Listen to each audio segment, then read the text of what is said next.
नमस्कार, स्वागत है आपका पी न्यूज पर। मैं आपके साथ रवि राजपूत।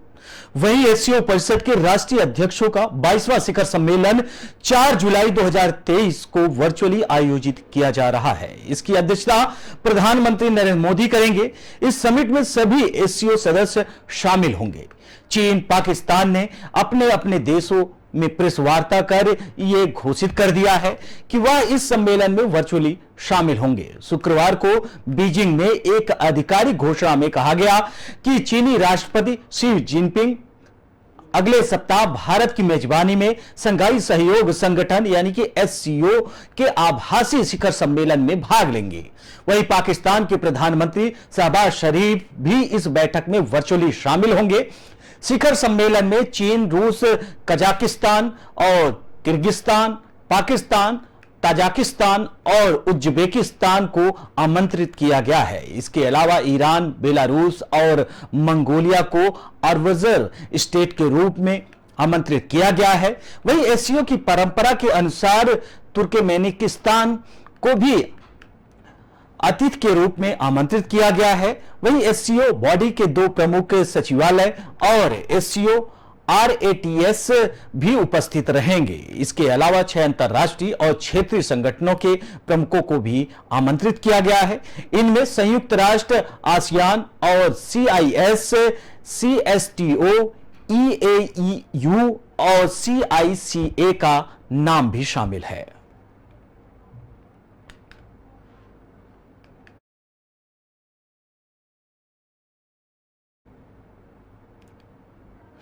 बढ़ते हैं अगली खबर की ओर, जहां फ्रांस में अफ्रीकी मूल के एक 17 वर्षीय किशोर को पुलिसकर्मियों द्वारा गोली मारकर हत्या करने के बाद भड़की हिंसा शुक्रवार को तीसरे दिन भी जारी रही। इस बीच फ्रांसीसी राष्ट्रपति इमैनुअल मैक्रों ने शुक्रवार को दूसरी बार इमरजेंसी बैठक बुलाई। वहीं फ्रांसीसी पीएम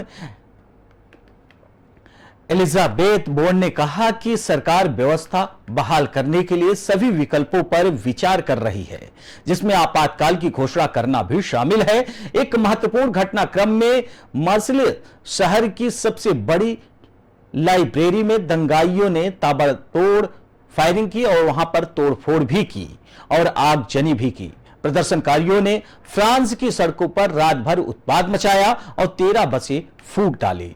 अब तक 875 लोग गिरफ्तार किए जा चुके हैं, जबकि करीब 200 पुलिस ऑफिसर्स घायल हुए हैं। वहीं प्रदर्शनकारियों ने 2024 ओलंपिक के लिए निर्माणाधीन स्विमिंग पूल को भी फूंक दिया है। वहीं नैनटेरे क्षेत्र में 17 वर्षीय मृतक किशोर नाहेल के सम्मान में एक शांति मार्च निकालने के दौरान टकराव बढ़ गया। वहीं बहुत जल्द ही कारों को फूंक डाला और कूड़ेदान में आग लगा दी गई। यह तनाव पूरे फ्रांस में दिन भर कई जगह पर दिखाई दी। वहीं आमतौर पर शांति रखने वाले फ्रांसीसी शहर पाऊ में एक पुलिस कार्यालय पर मोलोटोव और कॉकटेल फेंका गया। आपको बता दें कि टूलूज में भी वाहनों में आग लगा दी गई, जबकि लियोन के एक उपनगर में एक ट्रामवे ट्रेन को आग लगा दी गई। वहीं एहतियातन पेरिस क्षेत्र में बस और ट्राम सेवाएं बंद कर दी गई और कई ट्राम लाइनें शुक्रवार सुबह तक व्यस्त समय के लिए बंद की गई। यह माना जा रहा है कि फ्रांस में यह आगजनी रुकने का नाम नहीं ले रही है, पूरी तरीके से दंगा का रूप धारण कर रही है।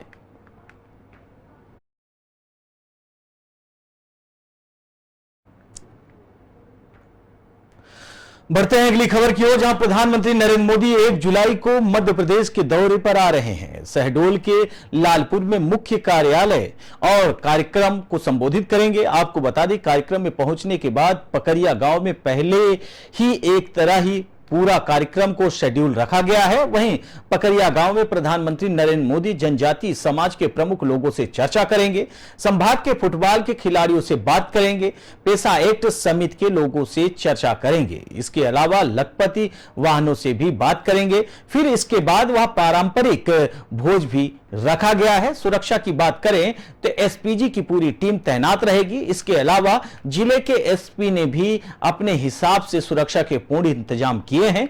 वहीं प्रधानमंत्री नरेंद्र मोदी 1 जुलाई शनिवार के दिन शहडोल जिले के दौरे पर हैं, यानी कि आज प्रधानमंत्री नरेंद्र मोदी शहडोल दौरे पर हैं। मध्य प्रदेश में 2024 और 2023 में मध्य प्रदेश विधानसभा को साधने की पूरी तैयारी है, जिसको लेकर पूरे देश में चर्चा है कि वजह यह कि प्रधानमंत्री नरेंद्र मोदी काफी समय गुजारेंगे, वहां पर जनजातीय समाज के लोगों से मिलेंगे, उनके साथ भोज करेंगे, उसके बाद उनसे चर्चा करेंगे, उनके दुख सुख में शामिल होंगे और ये बात करेंगे कि किसी भी तरीके से अगर दिक्कत होती है, प्रॉब्लम होती है तो उसकी शिकायत राज्य सरकार या फिर स्थानीय प्रशासन से करें और किसी भी प्रकार की बीजेपी सरकार में जनजातीय समाज को दिक्कत नहीं होनी चाहिए।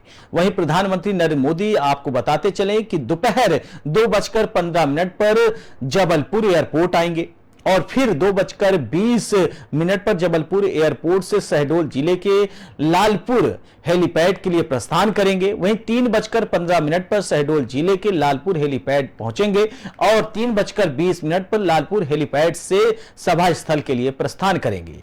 3:25 पर शहडोल के लालपुर मैदान के कार्यक्रम स्थल पर उनका आगमन होगा और फिर 3:30 से 4:15 तक सिकल सेल एनीमिया उन्मूलन मिशन का शुभारंभ करेंगे।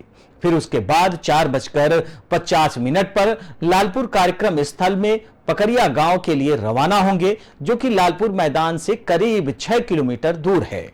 पकरिया गांव में 2 घंटे रहेंगे प्रधानमंत्री नरेंद्र मोदी और उसके बाद पकरिया गांव में शाम को 5 बजे कार्यक्रम स्थल पर पहुंचेंगे, जहां आम के बगीचे में सारी तैयारी की गई है। अगर बारिश होती है तो उसको भी ध्यान में रखते हुए बंदोबस्त किया गया है। वहीं शाम 5 बजे से शाम 7 बजे तक प्रधानमंत्री नरेंद्र मोदी पकरिया गांव में रहेंगे, वहां लोगों से संवाद करेंगे, वहीं भोजन भी करेंगे। फिर शाम 7:05 पर पकरिया गांव से लालपुर हेलीपैड के लिए प्रस्थान करेंगे। फिर शाम 7:15 पर लालपुर हेलीपैड से जबलपुर के लिए रवाना होंगे।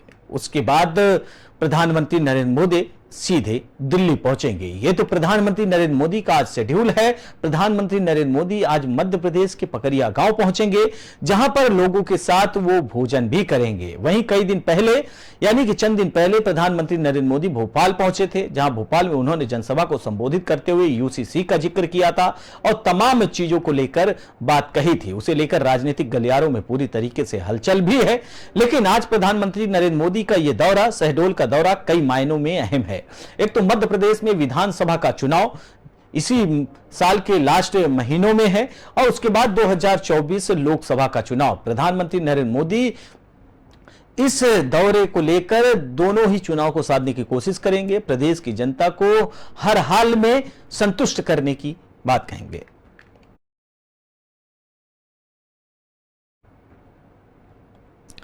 बढ़ते हैं अगली खबर की ओर, जहां केंद्र सरकार यूनिफॉर्म सिविल कोड यानी कि यूसीसी को लेकर संसद के आगामी मानसून सत्र में विधेयक लाने की तैयारी कर रही है। लोकसभा में भारतीय जनता पार्टी अकेले दम पर बहुमत में है। लोकसभा में नंबर गेम बीजेपी के पक्ष में है और निचले सदन से विधेयक पारित होने से कोई रुकावट नजर नहीं आ रही। लेकिन राज्यसभा का नंबर गेम क्या है, यह आपको बताते चले। संसद के दोनों सदनों यानी कि लोकसभा और राज्यसभा में अगर यूसीसी से संबंधित बिल पर वोटिंग होती है तो गणित क्या होगा। लोकसभा में अकेले बीजेपी के ही 300 से ज्यादा सांसद हैं। वहीं एनडीए के घटक दलों को भी जोड़ लें तो आंकड़ा 350 सीट के आसपास पहुंच जाता है। लोकसभा से बिल पारित कराने में बीजेपी के सामने किसी तरह की अड़चन नहीं दिख रही है। लेकिन लोकसभा का नंबर गेम पूरी तरह से बीजेपी के पक्ष में है। लेकिन राज्यसभा में तस्वीर दूसरी है। राज्यसभा के नंबर गेम की बात करें तो इस समय उच्च सदन की 8 सीटें रिक्त हैं यानी कि खाली हैं और कुल सदस्य की संख्या 237 है। ऐसे में वर्तमान संख्या बल के आधार पर राज्यसभा से बिल पारित कराने के लिए 119 सदस्यों के समर्थन की जरूरत होगी।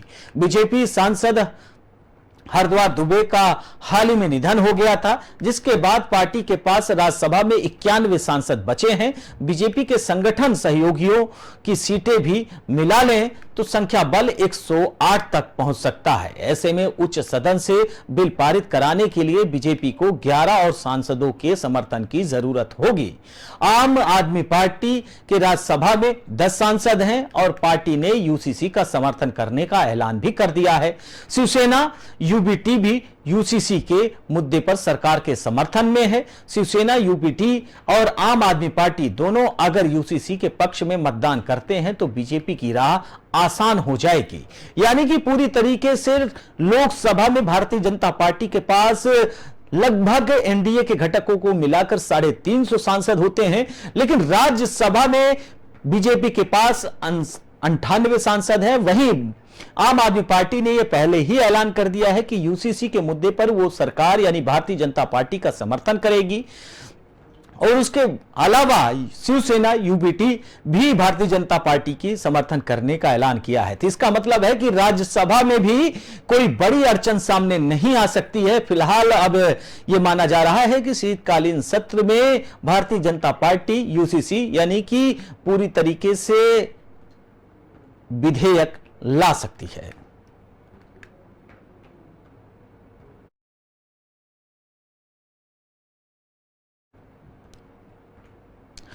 बढ़ते हैं अगली खबर की ओर, जहां भारतीय जनता पार्टी आज राष्ट्रीय महासचिवों और सभी मोर्चों के अध्यक्षों के साथ पार्टी हेडक्वार्टर में बैठक करेगी। इसकी अध्यक्षता पार्टी के राष्ट्रीय अध्यक्ष जेपी नड्डा करेंगे। मीटिंग में 6 से 7 और 8 जुलाई को पार्टी महासचिवों और मोर्चों के अध्यक्षों की क्षेत्रीय नेताओं के साथ होने वाली बैठक का रोडमैप तैयार किया जाएगा। मुताबिक पार्टी महासचिवों की बैठक सुबह और सभी मोर्चों के अध्यक्षों की बैठक शाम को होगी। बैठक में इस बात पर भी चर्चा होगी कि 6 से 7 जुलाई के बीच होने वाली बैठकों को कैसे सफल बनाया जाए। इस दौरान पार्टी 30 से 30 जून तक के चलने वाले जनसंपर्क अभियान की समीक्षा भी करेगी। यह पहला मौका है जब भाजपा 3 क्षेत्रीय यानी पूर्वी, उत्तरी और दक्षिणी के मोर्चों और महासचिवों के अध्यक्षों के साथ बैठक करेगी। बता दें कि पूर्वी क्षेत्र में बिहार, झारखंड, उड़ीसा के अलावा पश्चिम बंगाल, अरुणाचल प्रदेश, सिक्किम, नागालैंड, मणिपुर, मिजोरम, मेघालय, त्रिपुरा और असम राज्य शामिल हैं। वहीं पूर्वी जोन की बैठक 6 जुलाई को गुवाहाटी में होगी। उत्तरी क्षेत्र में हिमाचल प्रदेश, पंजाब, चंडीगढ़, राजस्थान, जम्मू कश्मीर, लद्दाख, गुजरात, दमन दीव, दादर नगर हवेली, मध्य प्रदेश, छत्तीसगढ़, उत्तराखंड, दिल्ली, हरियाणा और उत्तर प्रदेश जैसे राज्य शामिल हैं। वहीं 7 जुलाई को दिल्ली में होने वाली बैठक में दक्षिण क्षेत्रों के नेताओं के साथ बैठक 8 जुलाई को हैदराबाद में होगी। इस क्षेत्र में केरल, तमिलनाडु, कर्नाटक, तेलंगाना, आंध्र प्रदेश, महाराष्ट्र, मुंबई, गोवा, अंडमान निकोबार, पुडुचेरी और लक्षद्वीप शामिल हैं।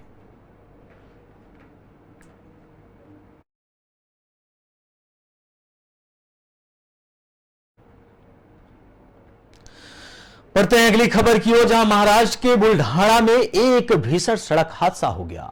एक बस में आग लगने से 25 लोगों की दर्दनाक मौत हो गई। यह हादसा देर रात करीब 1:30 पर हुआ।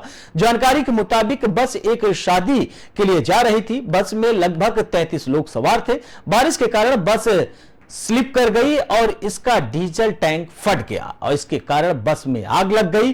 घटना के बाद राज्य के मुख्यमंत्री एकनाथ शिंदे अपने आवास से रवाना होकर घटनास्थल पर पहुंच गए। वे आज बुल्ढाणा में दुर्घटना स्थल का निरीक्षण कर रहे हैं और जानकारी के मुताबिक ये बस नागपुर से पुणे जा रही थी, तभी बुल्ढाणा के पास यह बड़ा हादसा हुआ और बस में 33 लोग सवार थे, जिसमें से 25 लोगों की मौत की खबर है। वहीं घायलों को आनंद फानन में अस्पताल ले जाया गया। इनका इलाज जारी है। समृद्धि महामार्ग एक्सप्रेसवे पर यह अब तक का यह सबसे बड़ा सड़क हादसा बताया जा रहा है।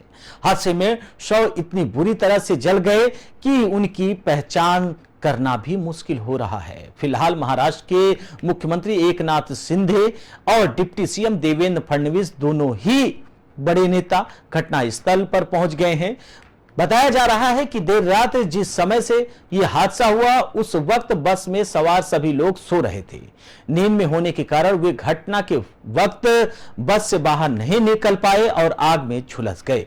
इस हादसे में पूरी तरीके से 25 लोगों की मौत की खबर आ रही है। वहीं सीएम एकनाथ शिंदे ने राहत कोष में मृतकों के परिजनों को 5-5 लाख रुपए की सहायता देने की घोषणा की है। साथ ही दुर्घटना की जांच के आदेश दिए हैं। इसमें मामले में महाराष्ट्र के मंत्री गिरीश महाजन का कहना है कि बस में कुल 33 यात्री सवार थे, जिसमें से 25 यात्रियों की मौत हो चुकी है। शवों के जलने की वजह से मृतकों की पहचान करने में मुश्किल आ रही है। हम दुर्घटना की जांच कर रहे हैं। चालक कंडक्टर दोनों ही सुरक्षित हैं, उनको हिरासत में ले लिया गया है।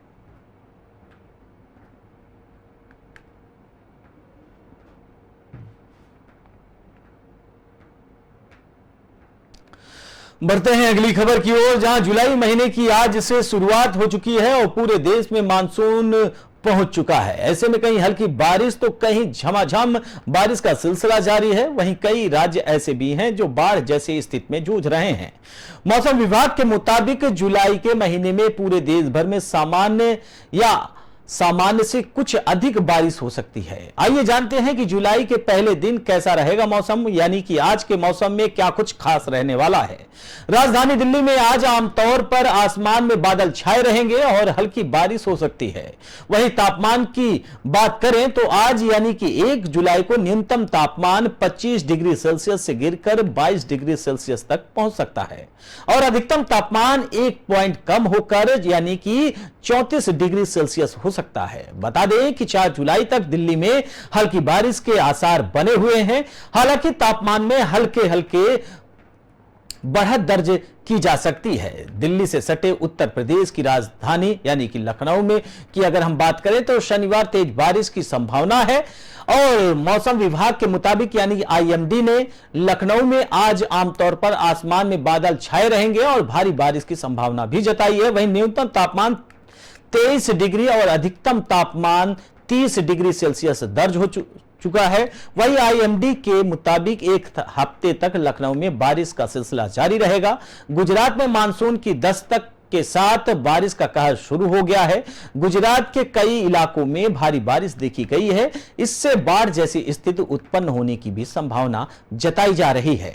वहीं एनडीआरएफ की टीमों को भी तैनात कर दिया गया है। जूनागढ़ में 36 घंटे में 18 से 20 इंच बारिश दर्ज की गई है। वहीं सिवालदार में 20 इंच और मिंद्रा में 12 इंच और भेसाड़ में 14 इंच और वंथली में 15 इंच बारिश दर्ज की गई है। इसको देखते हुए राज्य सरकार ने सौराष्ट्र और दक्षिण गुजरात में एनडीआरएफ और एसडीआरएफ की टीम को डिप्लोमेट किया है। और मननगर की बात करें तो मननगर और जूनागढ़ में एनडीआरएफ की 2 टीमें भेजी गई हैं। वहीं दक्षिण गुजरात के नवसारी में भी एनडीआरएफ की टीमों को तैनात किया गया है।